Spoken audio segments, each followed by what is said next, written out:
Let me ask you something that might stop you cold. What if the person you've been thinking about, the one whose name pops into your head at random moments, the one you replay conversations with at 2 in the morning, what if they've already fallen for you? What if right now, as you're sitting there wondering if they even notice you, they're sitting somewhere wondering the same thing about you? Here's what psychology tells us that most people never learn. Love rarely announces itself. It doesn't arrive with a speech. It doesn't come with a clear declaration. Most of the time, love shows up quietly, almost invisibly, through tiny behaviors, unconscious gestures, and patterns that the person feeling them doesn't even fully understand yet. And the terrifying, beautiful truth is this: if you don't know what to look for, you could be completely surrounded by someone's love and never even realize it. Today, we are going to change that. Over the next hour or so, we are going to walk through 100, not 10, not 20, 100 silent signs that you have stolen someone's heart. These aren't surface-level observations. These are rooted in decades of psychological research, attachment theory, neuroscience, behavioral science, and the deeply human experience of falling in love. By the time we're done, you'll understand not just the signs, but the why behind them. You'll understand the mechanisms in the human brain and heart that cause someone who has fallen for you to behave in ways they themselves might not consciously understand. So whether you're trying to figure out if someone special feels the way you feel, whether you're trying to understand a relationship you're already in, or whether you're simply fascinated by the extraordinary psychology of human connection, stay right here. Because what you're about to hear could completely change how you see the people around you. Let's get into it. The physical signs. What their body tells you before their mouth does. Sign 1. They face their body toward you in group settings. When you're in a group and someone has fallen for you, their body becomes a compass, and you are magnetic north. Even when they're talking to someone else, even when their eyes are directed elsewhere, you'll notice that their torso, their feet, and their shoulders tend to rotate toward you. This is called postural orientation, and it's one of the most reliable unconscious signals of attraction and attachment in all of human behavioral science. We face our bodies toward what we value. We protect what we love by keeping it in front of us. When someone consistently faces you in group settings, their nervous system is doing something their conscious mind may not even be aware of. It's keeping you close. Sign 2. Their pupils dilate when they look at you. This one is almost impossibly intimate. Pupil dilation is controlled by the autonomic nervous system, which means it cannot be faked. When we look at something or someone we find deeply appealing, our pupils literally get bigger. This is the brain signaling that it wants to take in more of what it's seeing. You can't consciously control your pupils, which means if someone's eyes seem darker, wider, more open when they look at you, that's not a trick. That's biology telling you something real. Sign 3. They mirror your body language. Mirroring, sometimes called the chameleon effect, is one of the most well-documented phenomena in social psychology. When we like someone, when we feel connected to someone, we unconsciously begin to copy their gestures, their posture, their speech rhythms. If you cross your arms and they cross theirs, if you lean forward and they lean forward, if you slow your speech and they slow theirs. This mirroring is the body's way of saying, I want to be in sync with you, I want to match you, I am with you. It happens below the level of conscious thought. They're not choosing to do it. Their brain is doing it automatically because of how much you mean to it. Sign 4. They find reasons to touch you. Touch is one of the most profound forms of human communication. When someone has fallen for you, they will find subtle, almost justifiable reasons to make physical contact. A hand on your shoulder when they laugh. Fingers brushing yours when they pass you something. A gentle touch on your arm to emphasize a point. These aren't accidents. The human touch system is wired to reach out toward what it loves. Every small touch is a sentence their words aren't saying yet. Sign 5. They lean in when you talk. Physical proximity is a language. When someone leans toward you during conversation, reducing the space between you, they are unconsciously communicating desire for closeness. Research shows that we reduce distance with people we feel safe with, attracted to, and emotionally connected to. If they consistently lean in, if they shorten the gap, if they move toward you rather than away, you've already entered their inner circle, whether they've told you or not. Sign 6. They hold eye contact longer than normal. Eye contact is one of the most powerful forms of non-verbal communication that exists.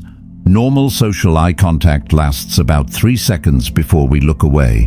When someone holds your gaze longer, when they look at you with that particular quality of attention that feels almost like a whole conversation happening without words, something significant is happening neurologically. Prolonged eye contact triggers the release of oxytocin, sometimes called the bonding hormone. They may not know why they keep looking at you, their brain does. Sign 7. They smile with their whole face. There are 2 kinds of smiles. There's the social smile, the polite, lips-only smile we offer strangers and colleagues. And then there's the Duchenne smile, the genuine smile that involves the muscles around the eyes, the ones we can't consciously control. Crow's feet, crinkled corners, the smile that changes the whole face.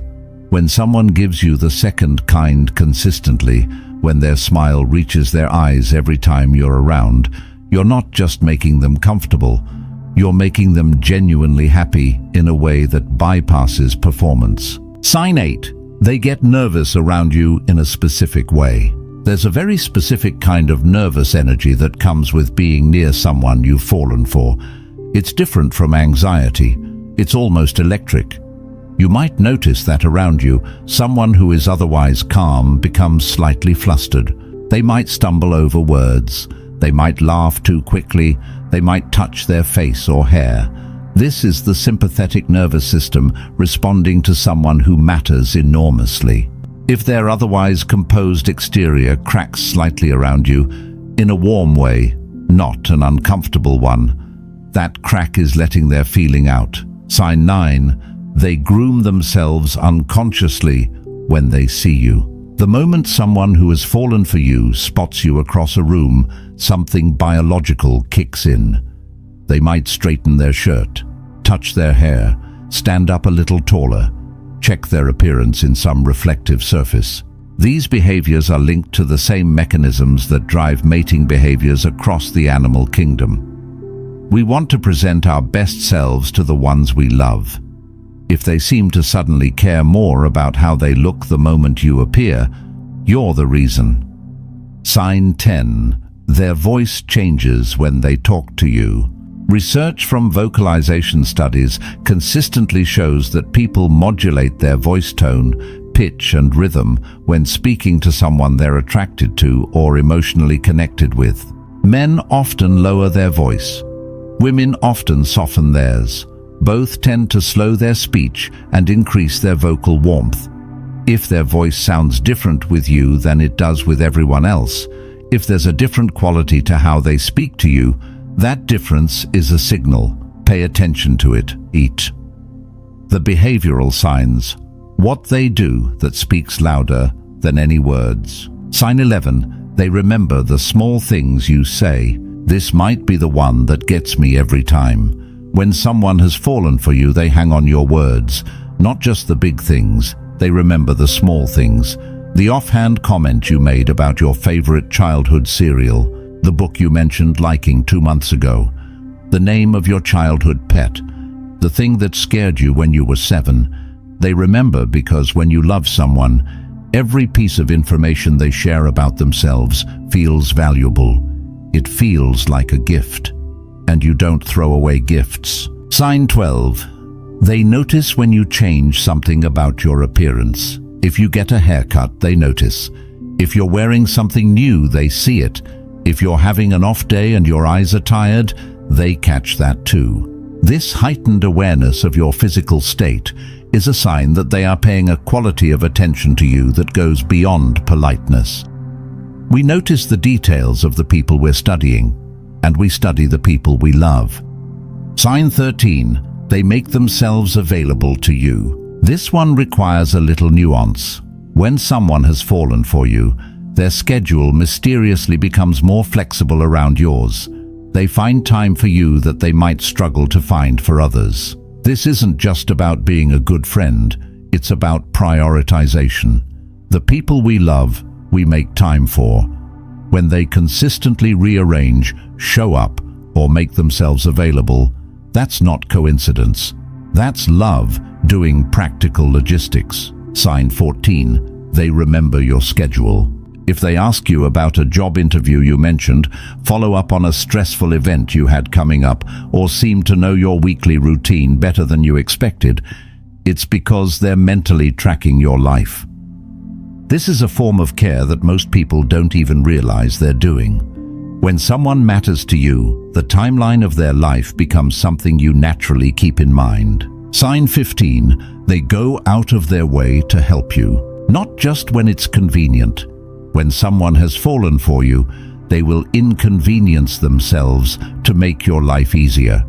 They'll help you move furniture. They'll stay late to help with a project. They'll drive you somewhere out of their way. The effort they put in is disproportionate to what would be expected from a typical friend or acquaintance, and that disproportion is the entire point. It's love expressing itself through action. Sign 16, they get protective over you. This doesn't mean possessive. That's something very different and worth being cautious about. But genuine protective instinct looks like this. They notice when someone is rude to you. They step in when they think you're being treated unfairly. They check to make sure you got home safely. They feel unsettled when you're in any kind of difficulty or danger. That protective impulse is love guarding what it values. Sign 17. They bring you things without being asked. A coffee because they knew you had a hard morning. A book they thought you'd like. A song they heard that reminded them of something you said. These unprompted gifts, especially small, thoughtful ones, are some of the most reliable signs that someone is thinking about you constantly. You don't bring people things you've thought of for them if you're not thinking of them. Sign 18. They defend you in your absence. This one is huge, and it's one you might not see directly, but if through the grapevine you hear that someone stood up for you when you weren't in the room, defended your name, corrected a negative narrative about you, took your side, that is love in action. We protect what we love. We guard the reputations of people who matter to us. Sign 19. They text or message you first consistently. In the modern landscape of love, initiation matters. If someone consistently reaches out first, sends the first message, starts the first conversation, makes the first contact, they are repeatedly choosing to bring you into their day. That's not nothing. Every first message is a choice that says, I was thinking about you and I wanted to connect. Sign 20. They engage deeply with your social media, not just a quick like. I mean, they comment thoughtfully. They remember things you posted weeks ago. They respond to stories you share. They notice when you haven't posted in a while. In the digital age, social media engagement is a form of attention. And deep, consistent engagement is a form of devotion. The emotional signs, the deeper layers of what happens inside them. Sign 21. They get jealous in a gentle way. Here's an important distinction. Unhealthy jealousy is controlling, aggressive, and violating. But the quiet jealousy of someone who has fallen for you, a slight tension when you mention someone else, a subtle change in their energy when you talk about an attractive colleague. This is just love trying to hold on before it's even been given permission to. It's not a red flag. It's a signal of how much they feel. Sign 22. They share things with you, they don't share with others. When someone trusts you with their secrets, their fears, their embarrassments, their dreams, their failures, they are doing something extraordinary and vulnerable. Vulnerability is the currency of deep connection. The things they haven't told their oldest friends, the stories from their past they normally guard. If these are things they've shared with you, it means you've reached a level of trust in their inner world that very few people access. Sign 23. They feel your emotions. Emotional contagion is a well-researched psychological phenomenon. We catch the feelings of people we're close to. But when someone has fallen for you, this goes even deeper. They don't just catch your emotions, they feel genuinely affected by them. Your sadness makes them sad, your joy lifts them, your stress makes them want to do something about it. This isn't just empathy. This is what happens when someone's emotional world has incorporated you into it. Sign 24. They get hurt when you're indifferent to them. If you're slightly cool toward them one day, not because of anything intentional, maybe you're just distracted or tired, and you notice they seem genuinely affected by it, that's a sign. When someone has fallen for you, your attention and warmth become precious resources. The withdrawal of those things, even accidentally, lands with more weight than it would from someone who was just a casual acquaintance. Sign 25. They compare others to you, favorably for you. You know who you remind me of? No one, actually. Or they might say things like, I talked to this person today, but they weren't as funny as you about it. Or, you would have had the perfect thing to say in that situation. When someone has fallen for you, you become a kind of internal standard. You become the measure by which other people and other experiences are evaluated, and invariably, you come out ahead. Sign 26. They are genuinely happy when good things happen to you. This goes deeper than polite congratulations. When someone loves you, your wins feel like their wins. Your success genuinely delights them. There's no undercurrent of competition or envy, just pure, clean happiness on your behalf. This quality of joy in someone else's joy is called muda mudita in Buddhist psychology, sympathetic joy, and it is one of the clearest markers of genuine love. Sign 27. They feel sad when you're going through something hard. Not performatively sad, not, I'm sorry to hear that, sad. Actually sad. The kind of sad where they think about your difficulty when they're alone, where it occupies them, where they find themselves wanting to do something, anything, to help. This absorbed sadness on your behalf is what happens when the boundary between self and loved one becomes beautifully, vulnerably permeable. Sign 28. They get nervous when they think you're interested in someone else. Even if they haven't declared their feelings, even if they have no claim on you, the idea of you choosing someone else creates a specific kind of anxiety in someone who has fallen for you. You might notice them become quieter, more tense, or subtly more attentive when you're in situations where you might be connecting with others romantically. That nervousness is love, afraid of losing what it hasn't yet declared it wants. Sign 29. They feel pride on your behalf. When you accomplish something, they feel proud of you, sometimes almost more than you feel proud of yourself. They might brag about your achievements to others. They might reference your accomplishments casually in conversation. This pride is love bearing witness to your value and wanting the world to see what they see. Sign 30. Your opinion becomes the one they seek. Out of everyone they could ask, they ask you. Before they make a decision, they want to know what you think. Your perspective matters to them in a way that other people's perspectives don't. When someone falls for you, you become an authority in their life. Not in a controlling way, but in the way that the people who matter most to us naturally become our most valued sounding boards. The conversational signs, how they talk to you and what it means. Sign 31. They ask you deep questions. Not small talk, not "how was your day" out of obligation, but real questions. Questions that show they want to understand how you think, what shaped you, what you believe, what you fear, what you hope for. This kind of deep questioning is a form of love that most people don't recognize. It's the desire to truly know someone, to see past the surface and into the person underneath. Sign 32. They remember details from conversations. Weeks ago. You mentioned your grandmother's name 6 weeks ago. Today, unprompted, they say something that references it. You talked about a dream you had once. They remembered. You made a passing comment about something you've always wanted to do. They bring it up later. This kind of detailed conversational memory is not something we maintain for people we're indifferent to. It requires sustained attention and genuine interest. Sign 33. They tell you things they're proud of.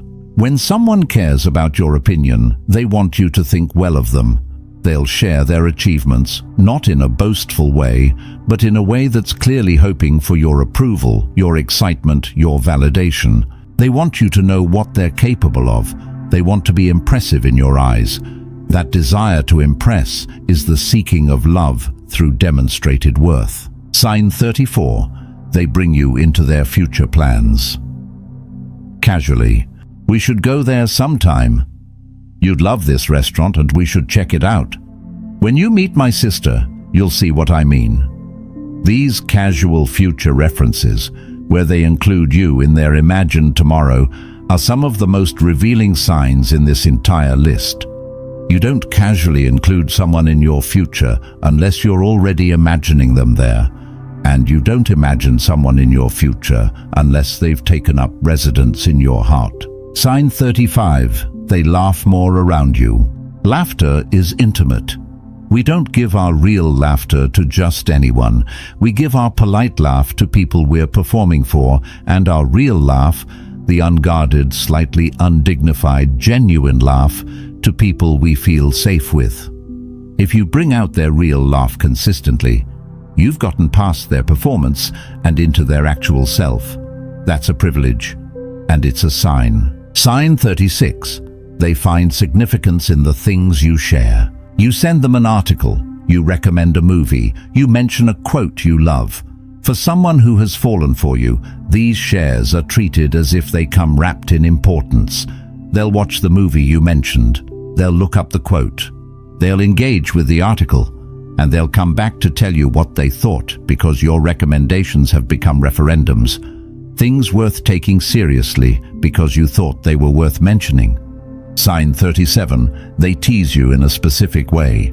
Playful teasing, the kind that's warm, not cruel, is a classic sign of attraction and affection. When someone teases you gently, they're doing multiple things at once. They're showing comfort. They're creating intimacy through inside jokes. They're making themselves memorable to you, and they're testing, carefully, playfully, how you respond to them. The tease is both a form of affection and a tiny experiment. Sign 38. They confide their insecurities to you. This is enormous. Our insecurities are the parts of ourselves we protect most fiercely. We show them only to the people we trust most deeply. When someone shares with you that they feel inadequate about something, that they're afraid of something, that they struggle with something private, they are handing you a piece of themselves that they guard carefully. That's not something that happens with people who haven't stolen our heart. Sign 39. They talk about you to other people. You find out through mutual friends, through offhand comments, through the fact that strangers seem to already know things about you that you only told this one person, that they've been talking about you. This is one of the most reliable signs. We talk about what occupies our mind. If you're occupying their mind, you're going to end up in their conversations. Sign 40. They communicate differently with you than with others. You notice it, or others notice it and tell you. The way they are with you, more relaxed, more open, more animated, more themselves, is different from how they are with the rest of the world. They've created a different relational mode just for you. That mode is the home that love is building inside them. The psychological and neurological signs. The science of what happens in their brain. Sign 41. You become their first thought in the morning. Psychological research on romantic attachment consistently shows that when we fall in love, the object of that love becomes a cognitive intrusion, meaning they pop into our minds automatically and persistently. Morning is particularly significant because it's when our defenses are lowest and our minds move toward what matters most to us. If they tell you that they thought of you this morning, or if you know through their behavior that you're always the first call they want to make, you've entered the neural territory of love. Sign 42. They think about you during unrelated activities. They're at the grocery store and they see something that makes them think of you. They hear a song and immediately want to share it.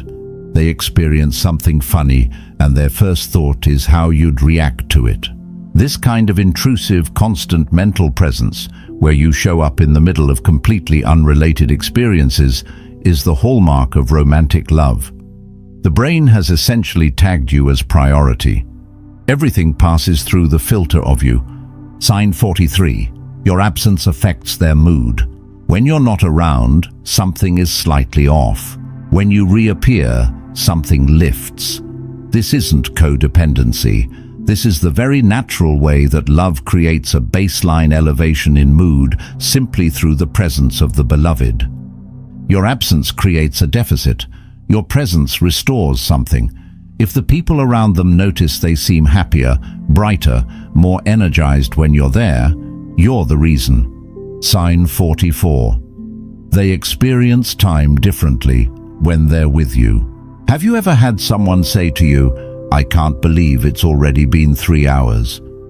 When love is present, time behaves differently. Hours feel like minutes. Conversations stretch and compress. The experience of time becomes altered when we're with someone we've fallen for, because our attention is so completely absorbed that the normal mechanisms by which we track time lose their grip.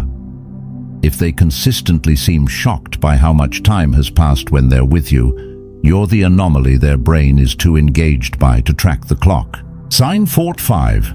Their stress response lowers around you.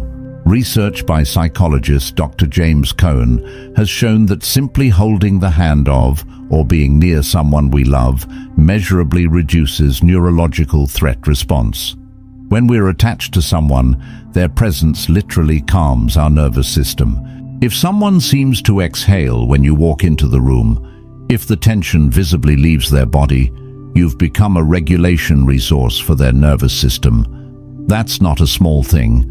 That's profound biological attachment.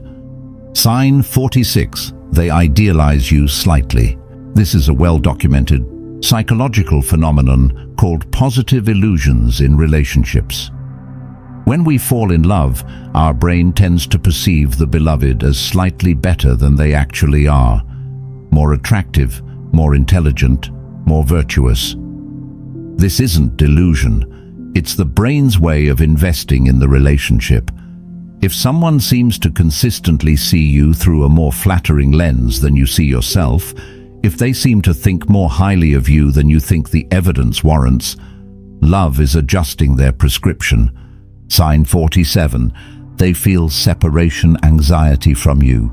Even short separations feel longer than they should.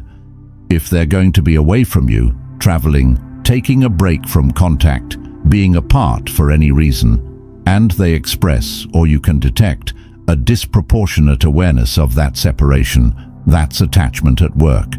The more deeply someone has bonded with you, the more their system registers your absence as something significant. Sign 48. They experience the mere exposure effect with your preferences. The mere exposure effect is a psychological phenomenon where we tend to like things more the more we're exposed to them. When someone has fallen for you, this extends to your preferences. Music you like starts to appeal to them more. Food you enjoy starts to taste better when shared with you. Books you recommend feel more compelling.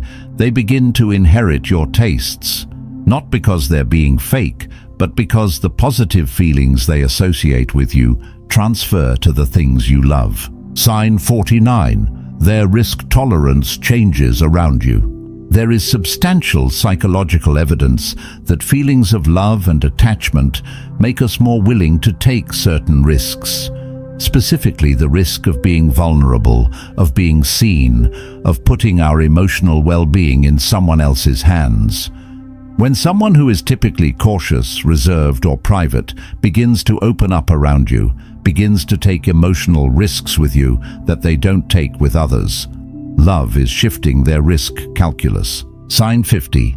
You've become part of their core narrative. We all have an internal story about who we are and how our life is unfolding.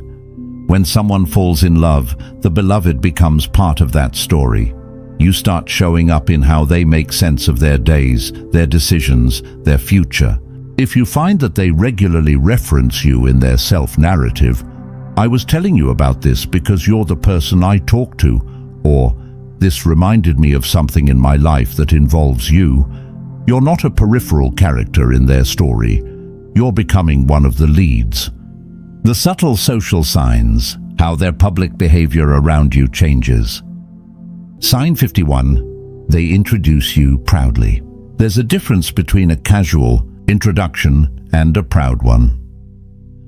When someone has fallen for you, they want the people in their life to know who you are.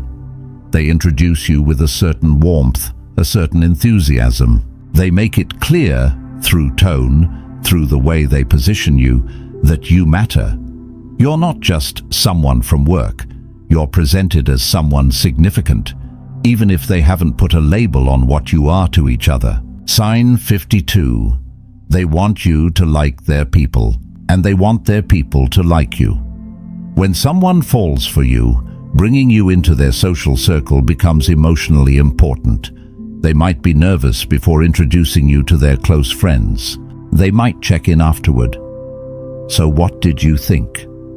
Because your impression of the people they love matters to them, and the people they love's impression of you matters to them. Integration is something love seeks. Sign 53. They position themselves near you in social situations. At a party, a gathering, any group setting, notice where they end up. If they consistently find themselves next to you, gravitating toward you across a crowded room, ending up in whatever corner you're in, that's not random. Physical gravitational pull towards someone is one of the oldest, most reliable signals of attraction and attachment that exists. Sign 54. They make eye contact with you when something funny happens. This is a beautiful tiny sign. Something funny or interesting happens in a group, and their eyes immediately find yours, looking to share the moment with you specifically, before anyone else. This is what happens when someone has mentally assigned you the role of their primary person. The instinct to share experience with the one we love is immediate and automatic. Sign 55. They get awkward around you, in front of others. Specifically, they might become slightly self-conscious when you're watching them do something, or when others are watching them talk to you. This is love creating performance anxiety, the awareness that you are evaluating them and that your evaluation matters more than almost anyone else's. The awkwardness is actually a form of respect and care. Sign 56. They notice who you spend time with. They're aware of your social world. They notice new people who appear in it. They remember the names of people you mention. This isn't stalking, it's interested attention. When we love someone, their social landscape becomes something we're naturally curious about because their life is something we want to be part of. Sign 57. They create inside jokes with you. Inside jokes are a form of intimacy architecture.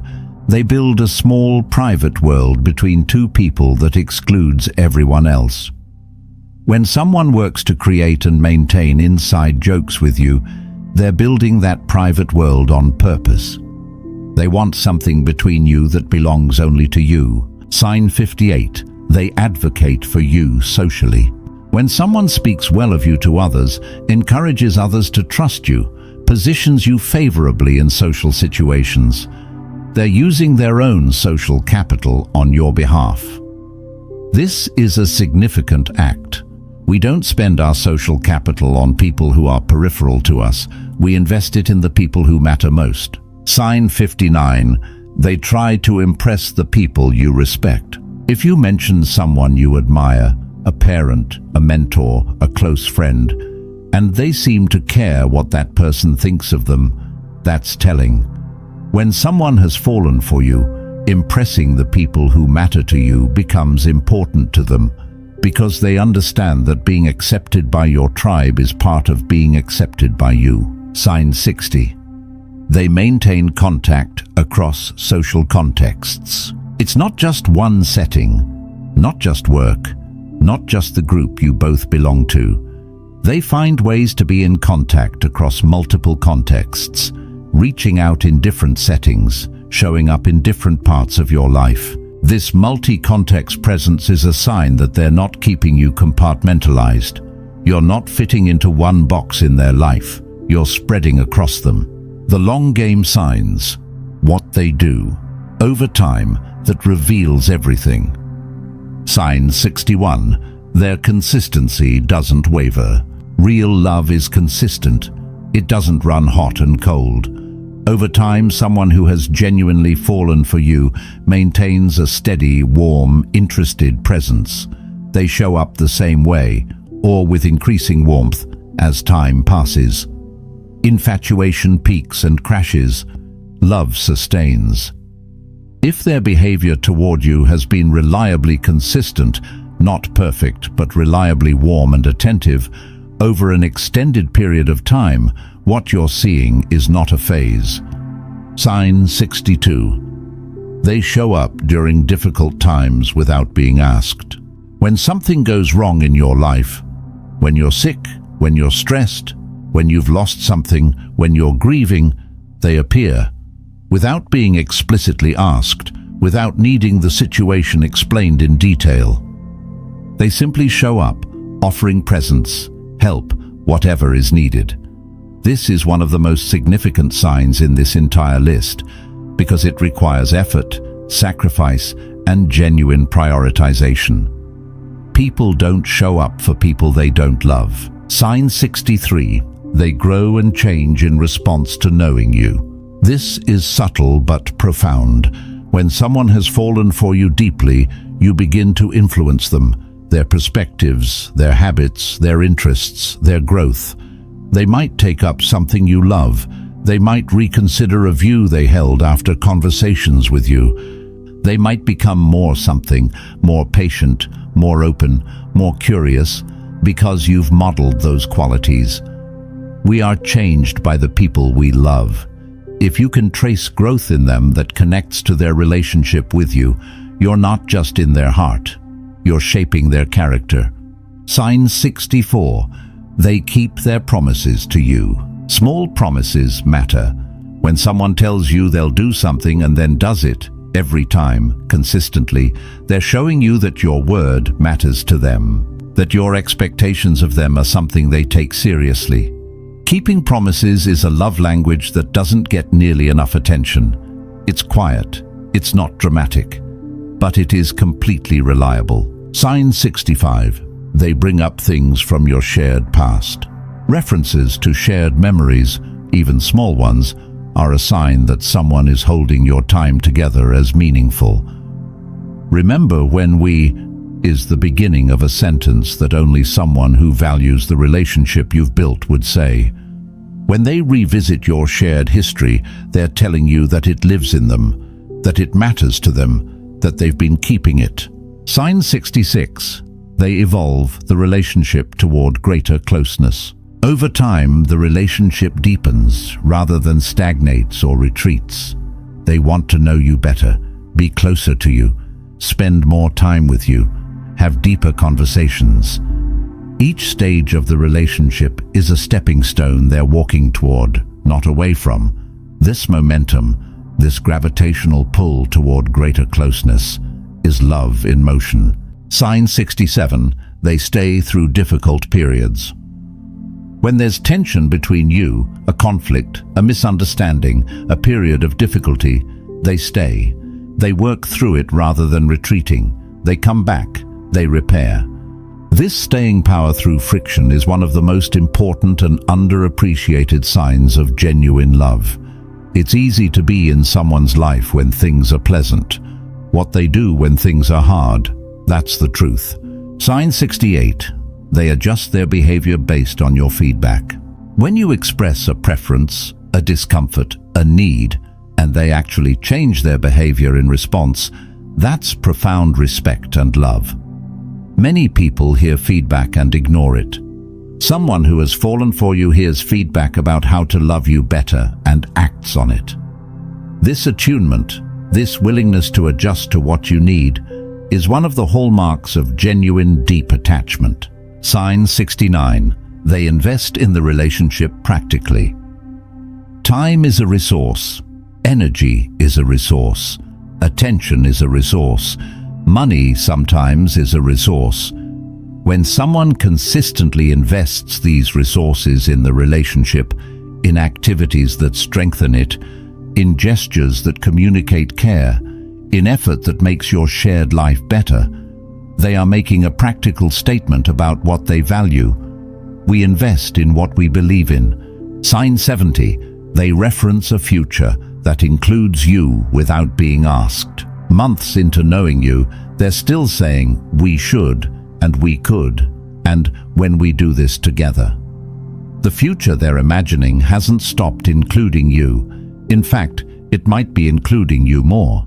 This sustained future thinking together, this continued imagination of a shared tomorrow, is love planning, and love plans for what it intends to keep. The vulnerable signs, the ones that are hardest to fake. Sign 71, they apologize to you genuinely.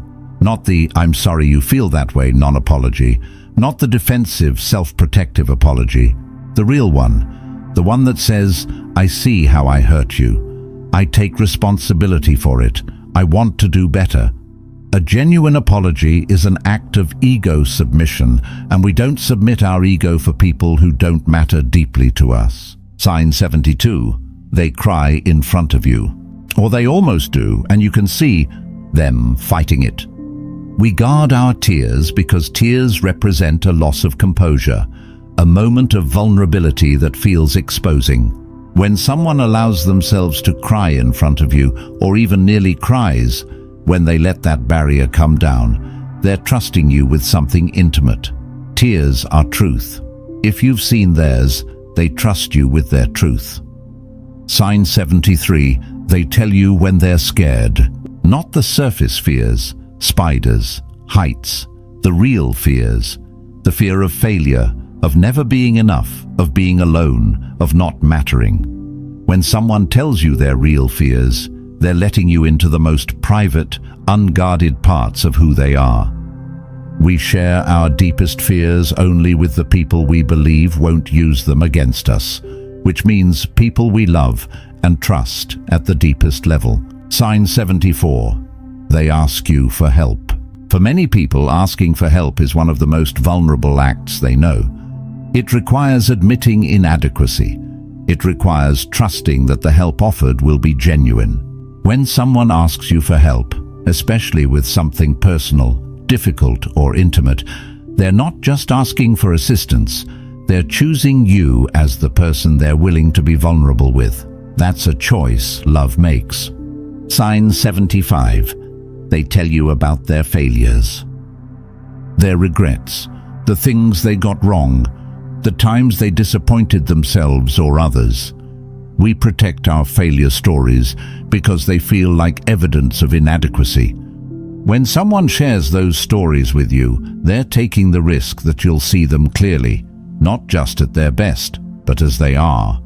That risk-taking is the kind that love makes possible and eventually necessary. Sign 76. They show you their weird, their quirks, their strange hobbies, their unusual opinions. their odd sense of humor, the aspects of themselves that don't fit neatly into the polished version they present to the world.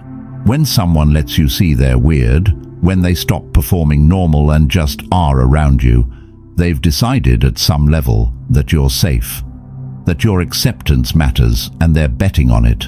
That bet is love. Sign 77. They tell you what they need. This sounds simple but is actually extraordinarily difficult for most people. Expressing a need requires admitting vulnerability. It requires trusting that the need won't be dismissed or weaponized. When someone says to you, "I need this from you," or even when they communicate it indirectly, they are trusting you with something precious, the knowledge of how to love them. They don't share that knowledge with people who don't matter. Sign 78. They let you see them sick, tired, or at their worst. There's a particular level of intimacy in letting someone see you when you look terrible, feel terrible, and can't maintain any performance of wellness. When someone is comfortable enough with you to be genuinely, uncomplicatedly unwell in your presence, when they don't need to perform being fine, they've already decided you're safe in a way that very few people are. Sign 79. They admit when they're wrong about you. If they made an assumption about you, misread your intentions, misunderstood your character, and when they discover the truth, they tell you so openly. "I thought you were like this, but I see now that you're different, and I'm sorry I got that wrong." That kind of honest self-correction in relationship to you requires caring enough about the truth of who you are to revise their perception when the evidence demands it. That caring is love. Sign 80. They tell you they've thought about you, not in a romantic declaration, just casually. "I was thinking about what you said the other day." "I was thinking about you actually. How are you?" "I thought about you when I saw this." These casual admissions of mental presence are among the most honest things a person can say. Because when someone tells you they've been thinking about you, they're telling you that you live in their mind. And in their mind is where love begins. The intuitive signs. When your gut knows before your brain does. Sign 81. You feel their energy shift. When you enter a room, there's something that changes when you walk in. You can feel it before you can explain it. Something in the air between you becomes charged, electric, specific. This isn't imagination. Human beings are extraordinarily sensitive to the emotional states of others, especially people we're bonded with. What you feel when you walk into a room where someone loves you is real. Your nervous system is picking up signals that your rational mind hasn't processed yet. Sign 82. Conversations with them feel effortless. The kind of conversation where you look up and realize hours have passed, where you never run out of things to say, where silence doesn't feel awkward, it feels warm. This effortlessness is the sign of deep compatibility and mutual interest. Conversation is hard with people we're indifferent to or straining to connect with. It becomes its own reward with people who have genuinely captured us. Sign 83. You always know when they're upset, even when they say they're fine. This is co-regulation at work, a deepening of attunement that develops when two people have paid sustained, close attention to each other. You've learned to read them below the surface of what they say. This reading happens naturally, without effort, and it's remarkable because it means they've allowed you close enough, long enough, that you've learned the language of their hidden states. Sign 84. They make you feel seen in a specific way. There's a quality to how they see you that feels different from how others see you, like they're looking at you rather than through you, like they're perceiving you specifically rather than the category they've placed you in. When someone who has fallen for you looks at you, it can feel, not uncomfortably, like being understood without having to explain yourself. That's love, building its lens on you specifically. Sign 85. You sense they would choose you. Out of everyone in a room, out of everyone they could have reached out to today, out of all the options they have, you sense that they would choose you. Not because you're arrogant, but because their behavior has communicated it so consistently that your intuition has registered the pattern even before your logical mind laid it out. Intuition is pattern recognition, and if you feel it, the pattern is probably there. Sign 86. You notice they're calmer with you than with others. Something settles in them in your presence. The performance turns down. The tension in their shoulders releases. Their words slow to a more natural rhythm. Whatever armor they wear in the world, some part of it comes off with you. That disarmament, that willingness to be soft, is love trusting you with its most tender self. Sign 87. You feel like you don't have to perform with them. Reciprocity is one of the great signs of genuine connection. When you feel yourself relaxing completely with someone, when you realize you're not managing your impression, not monitoring your performance, not editing in real time, that's not just about you. That's a co-creation. They're creating a space safe enough for your authenticity, and safe spaces are built by people who care. Sign 88. Time spent with them restores you. Rather than draining you, time with them leaves you feeling full, energized, like you've been fed something you were hungry for. The restorative quality of someone's presence, the way it refuels rather than depletes, is a sign of healthy, deep connection. It's what love's presence does to the body and mind. Sign 89. You sense they're rooting for you. Not just passive goodwill, active, invested investment in your success and happiness. You can feel that they want things to go well for you, that your flourishing matters to them, that they're, in some meaningful sense, on your team. This sense of having someone genuinely in your corner, someone whose support you can feel without needing it explicitly stated, is one of the most precious experiences human life offers. Sign 90. Something feels different about how they hug you. A hug from someone who has fallen for you holds differently, lasts slightly longer, involves their full presence rather than just their arms going through a social motion. There's an intention to a hug from someone who loves you, a quality of wanting to be there, not just completing the gesture. If you've noticed this, if their hugs feel different, feel real, that realness is worth noting. The final 10. The signs that are almost definitive. Sign 91. They fight with you instead of leaving. This one is profound. When we genuinely don't care about someone, conflict leads to exit. We don't fight with people we're willing to lose. We fight. We engage the friction. We stay in the discomfort.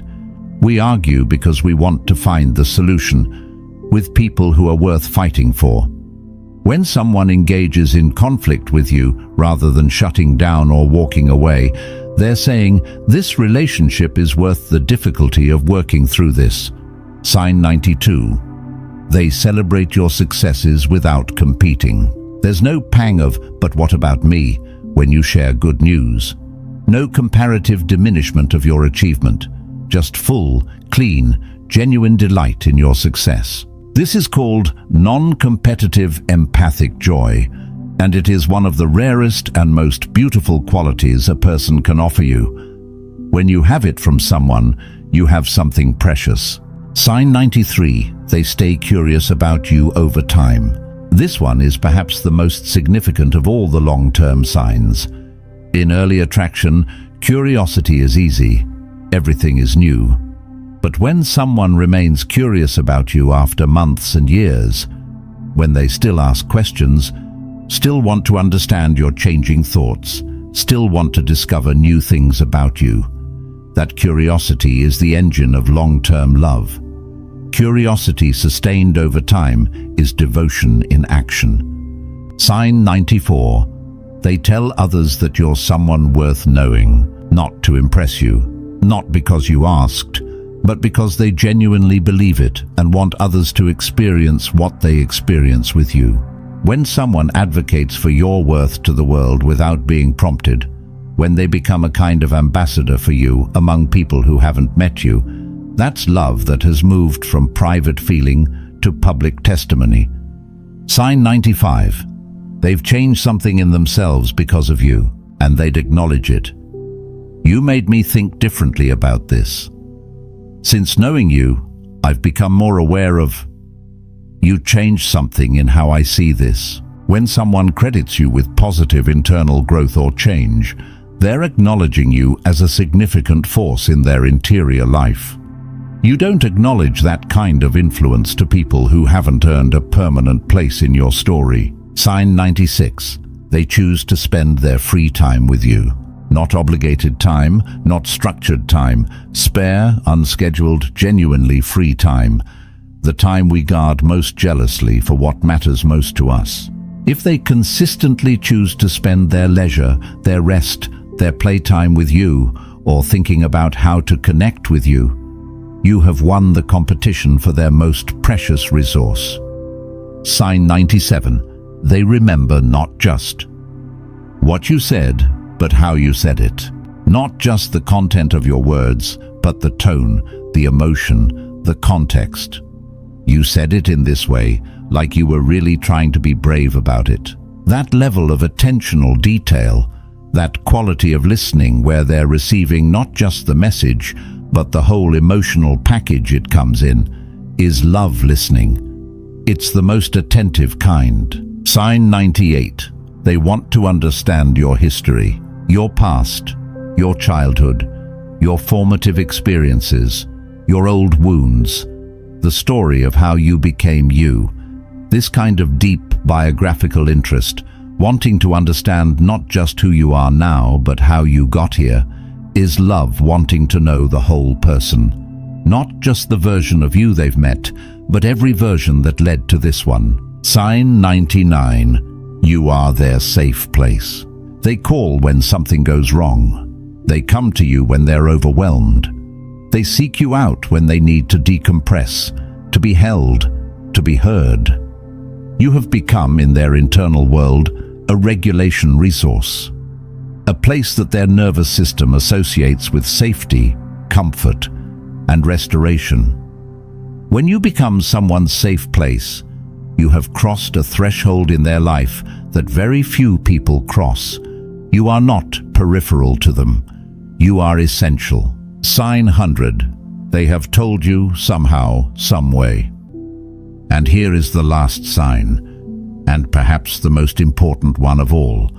Maybe they haven't said the words, maybe the declaration hasn't come, but in some form, in the sum total of all 99 signs before this one, they have told you, in the way they show up, in the quality of their attention, in the specific kindness they reserve for you, in the effort that wouldn't make sense unless you mattered enormously, in the vulnerability they've extended only to you. Love rarely announces itself cleanly. It often shows up in aggregate, in the accumulation of 100 small choices, 100 quiet behaviors, 100 tiny moments where someone chose you, thought of you, protected you, remembered you, showed up for you. When you learn to read these signs, when you learn to hear the love that isn't being spoken yet, you realize that silence isn't absence. Sometimes silence is the fullest, most overflowing declaration of all. What to do with what you know. Now you know. You know the 100 signs. You know the science behind them, the psychology driving them, the neurology making them happen below the level of conscious choice. You know that love, by its very nature, tends to leak before it speaks. So what do you do with all of this? First, use this knowledge with care. Understanding these signs is a gift, but it also comes with responsibility. Don't use this knowledge to manipulate or to build a false sense of certainty. Human beings are wonderfully complex, and not every sign will appear in every person's expression of love. Culture matters. Personality matters. History matters. Someone who grew up learning that love must be guarded will show these signs more faintly than someone who was raised in an environment of emotional openness. Second, if you recognize many of these signs in someone, consider what you want to do with that recognition.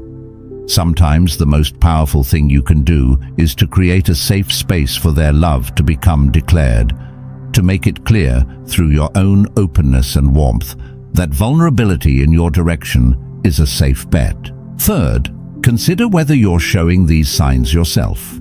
Because if you've been reading this and thinking about someone specific, there's a very good chance that you've already stolen their heart in the same quiet, accumulated, beautiful way that they've stolen yours. And fourth, remember that the psychology of love is ultimately the psychology of courage. It takes courage to feel. It takes courage to show those feelings, even in the 100 small, silent ways we've described today. When you see someone being brave enough to love you quietly, before they can be sure of how you'll respond, that bravery deserves recognition. It deserves honoring. Love is the most profound experience human consciousness can host, and yet it often arrives not in grand gesture and formal declaration, but in small choices, quiet moments, and 100 tiny signs that you have to learn to read. You've learned to read them now. What you do next is entirely beautifully up to you. A final thought.